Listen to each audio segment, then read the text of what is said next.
TV Telugu news channel కు స్వాగతం. బ్రహ్మకుమారి ఆధ్వర్యంలో గుజరాత్లోని సోమనాథ్ టెంపుల్లోని విగ్రహం నమూనా రూపంలో 4 రాష్ట్రాలు తిరిగి గాజువాక చేరుకోవడం జరిగింది. బ్రహ్మకుమారి గాజువాక ఇన్ఛార్జ్ బీకే మణి సిస్టర్ ఆధ్వర్యంలో Gajuwaka, Dayal Nagar, HP colony, Burma colony, Peddagantyada ఇతర ప్రాంతాల మీదుగా పయనించడం జరిగింది. ఈ కార్యక్రమంలో వేలాది మంది భక్తులు విచ్చేసి బ్రహ్మకుమారి నిర్వహించిన సోమనాథ విగ్రహానికి పూలమాలలతో పాలాభిషేకాలతో సమర్పించి ఆ భగవంతుని ఆశీస్సులు తీసుకోవడం జరిగింది. ప్రజలు దండోపతండాలుగా విచ్చేసి భక్తిని చాటుకున్నారు. ఈ కార్యక్రమంలో సహాయ సహకారాలు అందించిన బ్రహ్మకుమారి సేవా సమితి సభ్యులు BK Subhash, BK Bhavani, BK Perumallu, BK Shivakumar, ఇతర కార్యవర్గ సభ్యులు, ప్రజలు పెద్ద ఎత్తున పాల్గొన్నారు.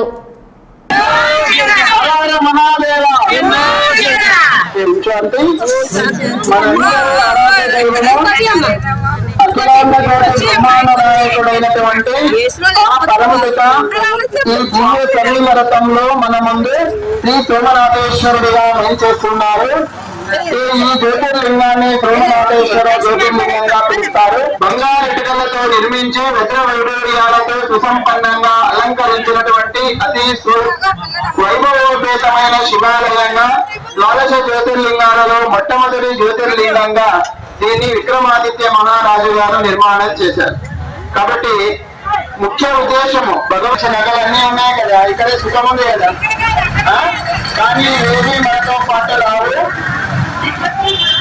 మనకు భగవద్గీత ప్రమాణముగా అందిస్తూ ఉన్నారు. ఆ 2 కుటుంబాల మధ్యన ఆత్మ విరాజమానమే ఉంటుంది. ఎందుకు ఆత్మ ఇక్కడే ఉండాలంటే ఈ శరీరానికి చెందిన సూక్ష్మనాడులు, స్థూలనాడులు కలిసేటువంటి చోటు. అదేవిధంగా 3 కూడా చాలా తేజవంతంగా తయారవుతాయి. కాబట్టి ఎప్పుడైతే విశిష్ట నాడులు యాక్టివేట్ చేసుకుంటారో దానికి తపస్సు చెప్తారు, దానికి మెడిటేషన్ అని చెప్తారు.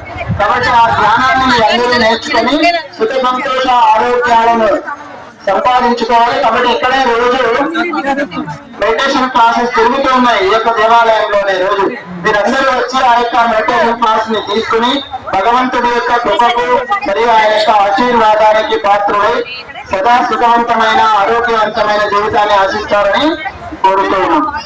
ధ్యానం 1 సెకండ్ చేద్దాం.